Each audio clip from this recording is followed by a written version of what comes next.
Parfois, le ciel nous rappelle que nous ne sommes pas seuls dans l'univers. Non pas par des signaux mystérieux ou des transmissions radio, mais par des visiteurs venus de très loin. En septembre 2025, les astronomes ont détecté l'un de ces voyageurs, C2025R2, Swan. Un nom étrange pour un objet encore plus étrange. Officiellement, c'est une comète interstellaire. Mais son comportement défie les lois classiques de l'astronomie. Alors, qui a découvert Swan? De quoi est-elle composée? Va-t-elle s'approcher de nous? Et surtout, que nous dit-elle sur les secrets de l'univers? La comète C 2025 R2 Swan a été repérée pour la première fois le 10 septembre 2025. Mais cette découverte n'est pas venue d'un télescope géant installé sur Terre, ni d'un observatoire spatial spécialisé dans les comètes. Elle est née d'un hasard, presque d'un coup de chance. C'est en effet grâce à l'instrument SWAN, Solar Wind Anisotropes, embarqué sur le satellite SOHO, que Swan a été détecté. SOHO, le Solar and Heliospheric Observatory, est un observatoire lancé en 1995 par la NASA et l'ESA pour surveiller en continu notre étoile, le Soleil. L'instrument SWAN, lui, n'a qu'un rôle bien précis, mesurer l'hydrogène dans le vent solaire. En temps normal, il cartographie la manière dont les particules émises par le Soleil se propagent dans l'espace. Mais en septembre 2025, les capteurs ont révélé une tache lumineuse inhabituelle, une source d'hydrogène intense qui n'avait pas lieu d'être dans cette zone du ciel. Ce n'était pas une étoile, ni une planète, ni une galaxie. Les astronomes ont alors compris qu'il s'agissait d'un objet nouveau. Après quelques jours d'observation, la confirmation est tombée. C'était bien une comète. C'est une tradition en astronomie. On donne à l'objet le nom de l'instrument ou de la personne qui l'a découvert. Et ainsi, cette nouvelle comète a été baptisée C2025R2, Swan. Mais très vite, quelque chose a rendu cette découverte encore plus spéciale. En analysant sa trajectoire, les chercheurs ont remarqué qu'elle suivait une orbite hyperbolique. En clair, ce n'est pas une comète du système solaire. Elle ne tourne pas autour du Soleil comme les autres. Elle vient de l'espace interstellaire. Cela signifie que Swan n'est pas une voisine ordinaire, mais une voyageuse venue d'un autre système stellaire, qui traverse notre ciel une seule fois avant de disparaître à jamais dans les profondeurs de la galaxie. Dès que sa découverte fut confirmée, les astronomes ont immédiatement calculé la trajectoire de la comète C 2025R2 Swan. C'est une étape cruciale, comprendre si un objet céleste appartient à notre système solaire ou s'il vient de l'extérieur. Les résultats furent sans appel. Swan suit une orbite hyperbolique. Mais qu'est-ce que cela signifie? La majorité des comètes connues suivent des orbites elliptiques.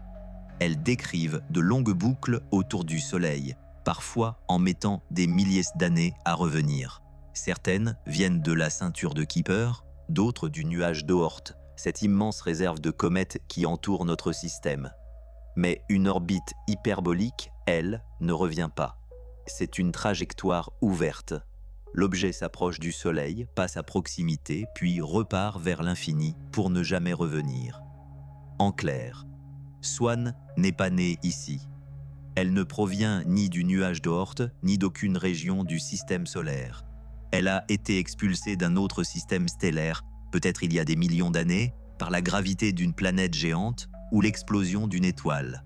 Depuis, elle erre dans le vide interstellaire, jusqu'à ce que le hasard la conduise dans notre voisinage. Ce qui est fascinant, c'est que Swan transporte en elle les signatures chimiques et minérales d'un monde étranger.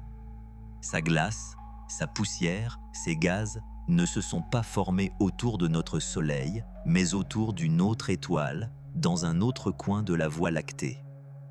C'est comme si un fragment de planète lointaine nous rendait visite. Et il y a plus. son passage est unique. Contrairement aux comètes de la famille du Soleil, qui reviennent périodiquement, Swann ne repassera jamais.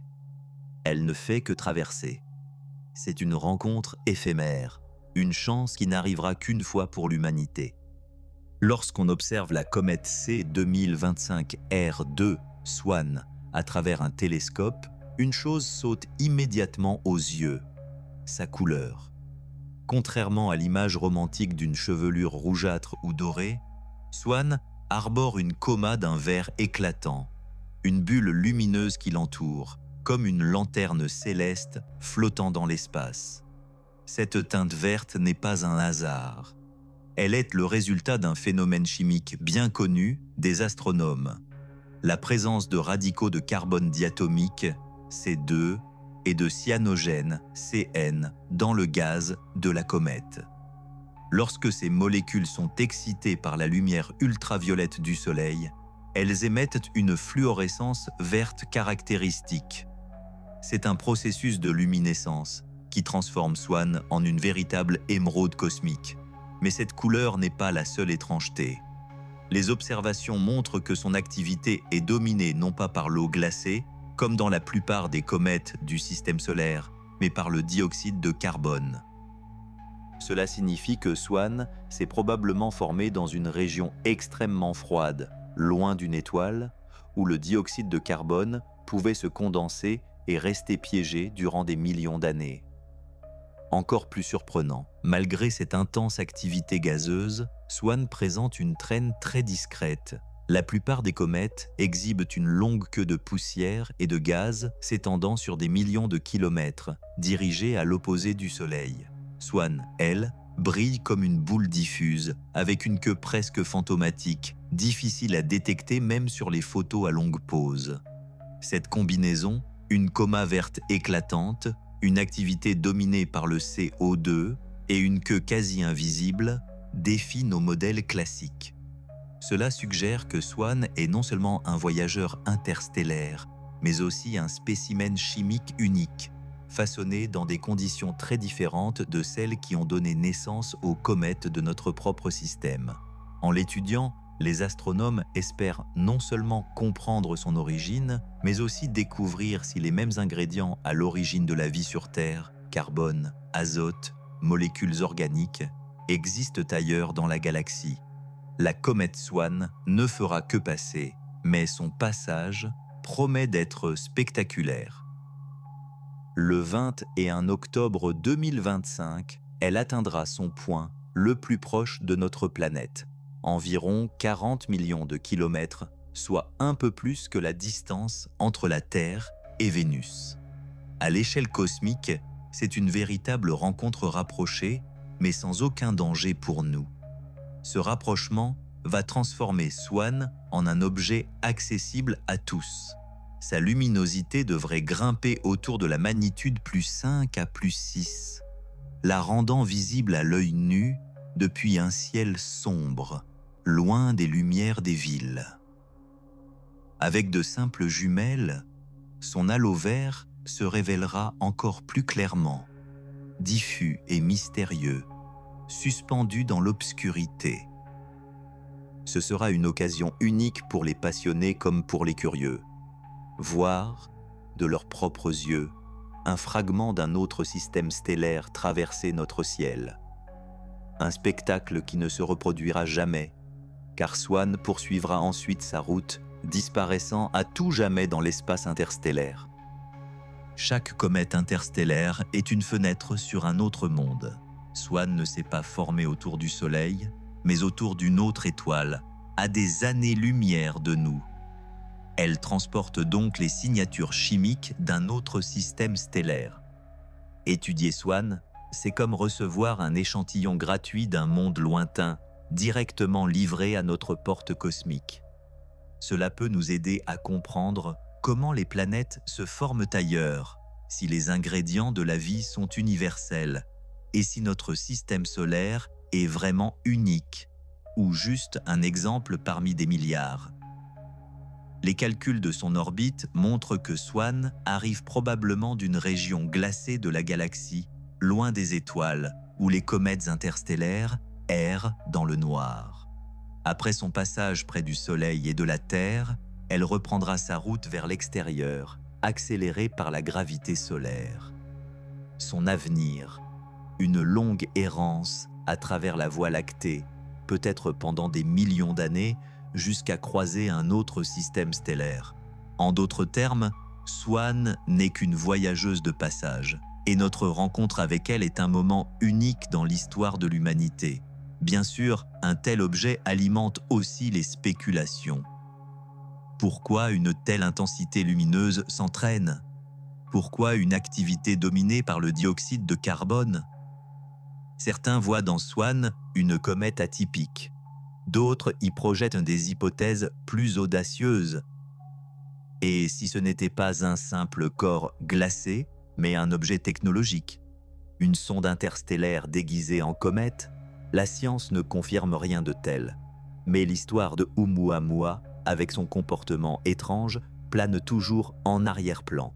Alors, qu'est vraiment C2025 R2, la comète Swann, un simple bloc de glace et de poussière voyageant depuis des millions d'années à travers la galaxie, ou bien un messager cosmique porteur d'indices sur la naissance des mondes et peut-être sur l'existence de la vie ailleurs?